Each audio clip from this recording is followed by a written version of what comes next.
हम नोट फरमा लें, खुदा हमारा झंडा है। हालेलुया।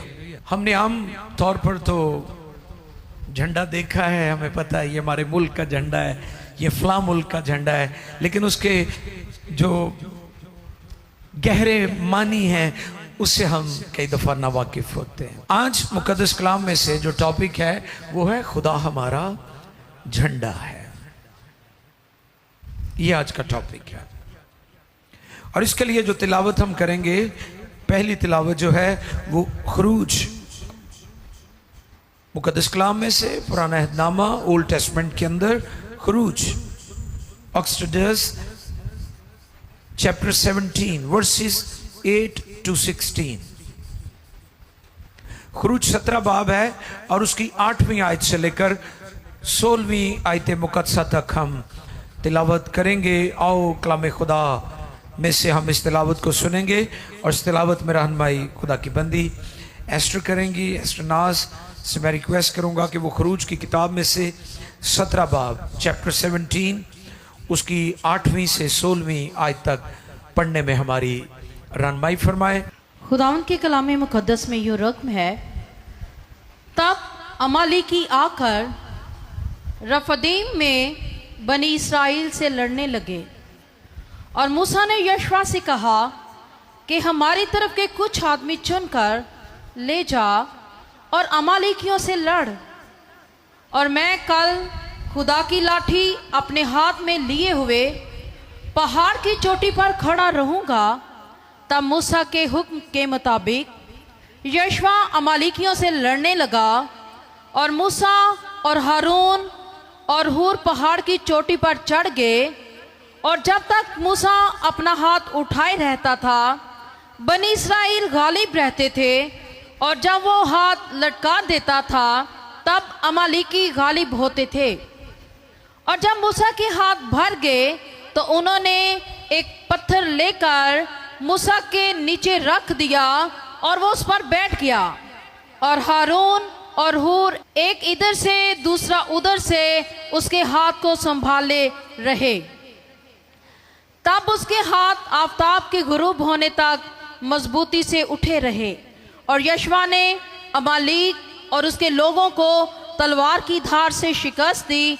तब खुदावंद ने मूसा से कहा, इस बात की यादगारी के लिए किताब में लिख दे और यहोशू को सुना दे कि मैं अमालेक का नामो निशान दुनिया से बिल्कुल मिटा दूंगा। और मूसा ने एक कुर्बानगाह बनाई और उसका नाम यहोवा निस्सी रखा। और मूसा ने एक कुर्बानगाह बनाई और उसका नाम यहोवा निस्सी रखा। यहोवा निस्सी रखा। और उसने कहा खुदावन ने कसम खाई है सो खुदावन अमालेकियों से नस्ल दर नस्ल जंग करता रहेगा। मुकद्दस कलाम की इस तिलावत के वसीला से खुदावंद हम सबों को कसरत की बरकत दे। सब कहें आमीन, हालेलुया। यहोवा निस्सी, यहोवा निस्सी। खुदा के जो अलकाब हैं, खुदा ने अपनी कुदरत के अजीब अजीब काम किए बनी इसराइल के लिए, हैरान कुन। और अजीब बात है कि बनी इसराइल बहुत जल्द खुदा की कुदरत के कामों को भूल जाते थे, जैसे हम आज भूल जाते हैं। हमारी एक दरखास्त पूरी ना हो तो खुदा ने जो बाकी हमारी जिंदगी में जो कुछ किया है हम उसे फौरन भूल जाते हैं। अब यहां पर खुदा जो यहोवा निस्सी यानी खुदा हमारा झंडा, इसका मतलब क्या है? खुदा हमारा, तो टॉपिक क्या है आज का? खुदा हमारा झंडा है। इस फतह के बाद मुकद्दस मूसा ने एक कुर्बानगाह बनाई, और कुर्बान गाह जब उसने बनाई तो उसका नाम क्या रखा? यहोवा हाँ, यहोवा निसी। क्यों? मूसा ने यह ऐलान किया कि हमें जो फतह मिली है, हमें जो सरफराजी मिली है, हमें जो गलबा मिला है, वो हमारी ताकत से नहीं मिला, वो हमें खुदा ने दिया है। यहोवा निसी का मतलब क्या है? खुदा हमारा, बोलिए, खुदा हमारा झंडा है। इसका पहला मतलब है खुदा हमारा झंडा है। इसका दूसरा मतलब है खुदा हमारा स्टैंडर्ड है, खुदा हमारा म्यार है। अपना कोई म्यार नहीं गा, साड़ा जड़ा भी म्यार है वो खुदा ही है। साड़ी अपनी कोई गल नहीं गई। कई कहते साड़ा बड़ा म्यार है, साड़ा बड़ा स्टैंडर्ड है, असी बड़ी शैवा। लेकिन मूसा की मार्फत हमें यह पैगाम मिला है बाइबल मुकद्दस में कि खुदा हमारा स्टैंडर्ड है, हमारा म्यार है, हमारी हैसियत है। तीसरा, खुदा हमारा निशान है, गोल है, वो निशान जिसके नीचे, जिस पॉइंट पर हम सब मुत्तहिद और मुत्तफिक है, यूनिटी। ये इसका तीसरा मतलब है। यहोवा निसी, खुदा हमारा झंडा है, यानी एक झंडे के नीचे आ जाना झंडा हमें मुत्तहिद कर देता है। झंडा क्या करता है? बोले जरा, सारे बोले ना, सीखने तो सब आए हम। झंडे के नीचे हम सब इस परचम के साए तले, कहते हैं ना जी, वो मिली नगमा हुई है, इस परचम के साए तले। तो झंडे के नीचे हम एक हो जाते हैं। झंडा तो फतह पाने के बाद मुकद्दस मूसा ने कुर्बानगाह बनाई और उस कुर्बानगाह का नाम क्या रखा? यहोवा निसी। अब कॉन्टेक्स्ट क्या है, सियाको सबाक क्या है? इस्तस्ना 25वां बाब 17 से 19। इस्तस्ना की किताब है, 25वां बाब निकालिए। इस्तस्ना की किताब 25 बाब और उसकी 17 से 19 आयत तक हम देखेंगे। याद रखना कि जब तुम मिस्र से निकलकर जी आ रहे थे तो रास्ता में अमालिकियों ने तेरे साथ क्या किया? तेरे साथ क्या किया? क्योंकि वो रास्ता में तेरे मुकाबिल आए और गो तू थका मांदा था। अब गौरतलब बात है, कॉन्टेक्स्ट ये है कि बनी इस्राइल अमालिकियों से लड़ने की पोजीशन में थे ही नहीं। ये सियाको सबाक है इस रीडिंग का जो आज शुरू की गई है।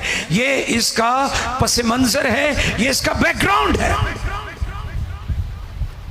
वो बियाबान में से निकले और बियाबानी सफर कर रहे थे, तो आप देखें कि वो थके हुए थे। उनको सोने का वक्त नहीं मिल रहा था, उनको खुराक प्रॉपर नहीं मिल रही थी, उनकी मुश्किलात थी, उनके चैलेंज थे। और फिर क्या हुआ? गो तो थका मांदा था तो भी उन्होंने उनको जो कमजोर और सबसे पीछे थे मारा और उनको खुदा का खौफ ना आया। इसलिए जब खुदावन तेरा खुदा उस मुल्क में जिसे खुदावन तेरे खुदा मेरास के तौर पर तुझको कब्जा करने को देता है तेरे सब दुश्मनों से जो आसपास हैं तुझको राहत बख्शे। तो तू अमालिकियों का अमालिकियों के नामो निशान को सफाए रोजगार से मिटा देना। तो इस बात को ना भूलना। ये कॉन्टेक्स्ट है, ये सियाको सबाक है जिसमें ये बात लिखी हुई है, जो खरूज में से हमने अभी तिलावत की है। 17 बाब 8वीं से 16वीं आयते मुकद्दसा तक।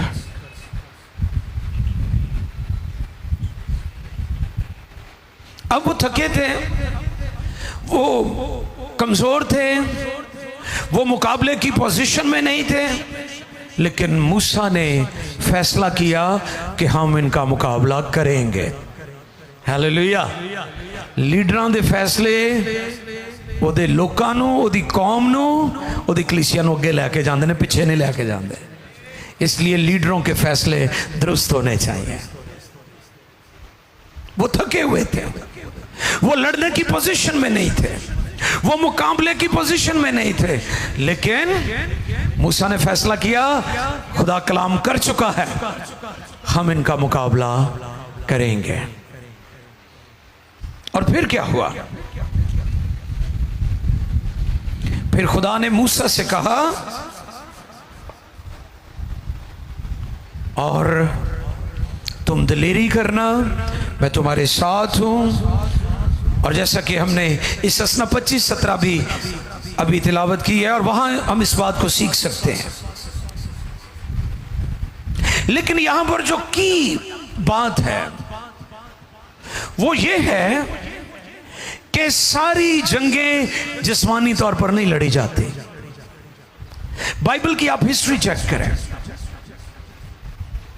बनी इस्राइल हो, ओल्ड टेस्टमेंट के अंदर मुख्तलिफ अदवार और ज़मानों में कौमों ने खुदा के लोगों पर अटैक किए, हमले किए, लेकिन खुदा ने अपने लोगों को फतह बख्शी। और जंग कैसे लड़ी गई? 10वीं और 11वीं आयत, खरूज 17 बाब 10वीं और 11वीं आयत। और देखिए, जंग सिर्फ जिस्मानी आलम ही में नहीं लड़ी जाती, बल्कि रूहानी आलम में भी लड़ी जाती है। सो मूसा के हुक्म के मुताबिक यशवा अमालेकियों से लड़ने लगा। अब यशवा ने फॉलो किया अपने लीडर को, क्योंकि वो जंगजू था, वो वॉरियर था। उसने क्या किया? मैदान में जाकर दुश्मनों से लड़ने लगा। ये जिस्मानी जंग थी। फिर और जब तक मूसा अपना हाथ उठाए रहता और जब था, तक मूसा अपना हाथ उठाए रहता था बनी इस्राइल गालिब रहते थे। दूजी जंग है, यशवा मैदान जंग में उतर गया। एक ये जंग थी। और मैं फिर दोहरा देता हूं, सारी जंगें सिर्फ जिस्मानी तौर पर लड़ी नहीं जाती, हमें रूहानी आलम में भी जंग करने की जरूरत है। अगर आप जिंदगी की जंगों में, मुश्किलात की जंगों में हार रहे हैं, तो मैं आपको यह पैगाम देना चाहता हूं कि मूसा की तरह अपने हाथ उठाना शुरू कर दें, आप जिंदगी की जंगों को जीत जाएंगे। बनी इस्राइल को फतह सिर्फ तलवार और लड़ाई से नहीं मिली थी। आप यहां पर सीक्रेट देखें, जब तक मूसा हाथ उठाए रखते थे, वो अमालेकियों पर गालिब आते थे। और जैसे मुकद्दस मूसा के हाथ, और जब मूसा के हाथ नीचे आ जाते थे, तो बनी इस्राइल मैदान जंग में। तो ये वो बात है जो आज सुबह आपके गोश गुजार करना चाहता हूं। आप जिंदगी की जंगों में इसलिए नाकाम है क्योंकि आपके घुटने भी मजबूत नहीं है और आपके हाथ भी नहीं उठते। और जब हाथ उठेंगे, घुटने मजबूत होंगे, तो आप फतह से बढ़कर गलबा पाएंगे। आप जिंदगी की जंगों में सिर्फ जिस्मानी तौर पर स्ट्रगल कर रहे हैं। फैमिली बच जाए, बच्चे ठीक हो जाएं, बिजनेस ठीक हो जाए, मैरिज बहाल हो जाए, हालात ठीक हो जाएं, मिनिस्ट्री में हम आगे चले जाएं, बड़ी ताकत हो, बड़े विजिट, सारा दिन विजिट, पूरा हफ्ता विजिट, इबादत से पहले विजिट, इबादत के बाद विजिट। मैं आज आपको यह पैगाम देना चाहता हूं, ईमानदारों को भी, मुकद्दसीन को भी, खून खरीदों को भी, खुदा के खादमों को भी, अपने घुटनों को मजबूत कर ले, अपने हाथों को उठा ले। आप फतह से बढ़कर गलबा पाएंगे। आप सिर्फ जिस्मानी एफर्ट्स करके फतह नहीं पा सकते। हम सिर्फ जिस्मानी कोशिशों में लगे हुए हैं, हाँ, हमें मेहनत करनी चाहिए अपने हिस्से दी। अपने हिस्से का काम तुसी करो। लाजर की कब्र पर यीशु ने कहा पत्थर को हटा दो, यानी तुसी अपने हिस्से का काम करो। ये ना कहो वो अपने महबूब को तो नींद ही में दे देता है, ते ड्यूटी ते भी ना जाओ, आराम फरमाते रहो। नहीं नहीं नहीं, ये इसका मतलब नहीं है। इसका मतलब यह है कि आप अपने हिस्से का काम करें। पत्थर को लोगों ने हटाया, लाजर को यीशु ने जिंदा किया। पत्थर हटाना लोगों का काम था और लाजर को जिंदा करना ये सिर्फ मेरे यीशु का ही काम है, किसी और का नहीं है। कोई और नहीं ये कर सकता। आप जिंदगी की जंगों में इसलिए नाकाम है, मुकद्दस मूसा की तरह आप सिर्फ एक महाज पर लड़ाई लड़ रहे हैं। आपने दोनों महाजों पर लड़ाई लड़नी है, फिर फतह पाएंगे।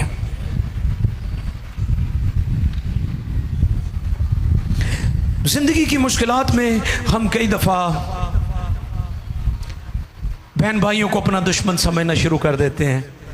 ये तो साड़ी जान दे दुश्मन बने हुए ने, साढ़े ते कुछ कर देता है इन्होंने, है ना। ये बड़ा मसला है लोगों का। एक दिन एक बाजी इतने आई तो मैंने कहती भाई साहब दुआ करो, मेरा पानी वाला पाइप किसी ने चुक लिया है तो वो आप ही रख जाए। मैं चलो ये तो मैं दुआ कर, ये भी दुआ करो किन्ने चुकया है। हुण दसो मैं इस काम लिए थोड़ी है कि मैं लड़ाई पवावा लोगों की। कई पवाते ने, कई ऐसी ऐसी बातें करके लड़ाइयाँ भी पवा देंगे ने। हम रूहानी आलम में चीजों को नहीं समझते। हम इंसानों को अपना दुश्मन समझते हैं। इंसान हमारे दुश्मन नहीं है, उसके पीछे डिमोनिक तारीकी की कुव्वतें हैं जो पूरी दुनिया के सुकून को, माहौल को बर्बाद करना चाहती हैं, जो आपके घरों के माहौल को, जो आपके फाइनेंसेस को, जो आपके बच्चों को, जो आपके लाइफ का जितना सिस्टम है उसको डिस्टर्ब करना चाहती हैं। डिमोनिक कुव्वतों को समझने की जरूरत है। मूसा ने रूहानी आलम में उन कुव्वतों को बांधा और हाथ उठा कर रखे। आपको पता, मैं हाथ उठा के दुआ करने पर बहुत ज्यादा जोर देता हूं क्योंकि ये बिब्लिकल है। इस पर पहले भी मैंने बताया था कि हाथ जोड़कर दुआ करने का कॉन्सेप्ट बाइबल में मैंने नहीं देखा। हाथ ऐसे जोड़कर जो करते हैं, ये मैंने बाइबल में मैंने नहीं देखा। अगर आपने देखा है तो ठीक है, लेकिन मेरी अंडरस्टैंडिंग नहीं है इस हवाले से कि हम हाथ जोड़कर, हाथ उठा के दुआ करने की तालीम बाइबल में मौजूद है। झंडा ऊपर रहना चाहिए। मैदानी जंग में फौजें जब एक दूसरे के मद्दे मुकाबल होती हैं तो वो अपने झंडे लहराती हैं। अगर किसी फौज का झंडा लहराया जा रहा है तो इससे मुराद ये है कि इस फौज ने जंग जीत ली है। तो अगर आपके भी हाथ ऊपर रहेंगे दुआ में तो इससे मुराद ये है कि आप रूहानी तौर पर फातेह हैं, आप रूहानी जंग जीत रहे हैं, आप रूहानी जंग जीत चुके हैं, आप रूहानी जंग जीत जाएंगे क्योंकि आपके हाथ उठे हुए हैं।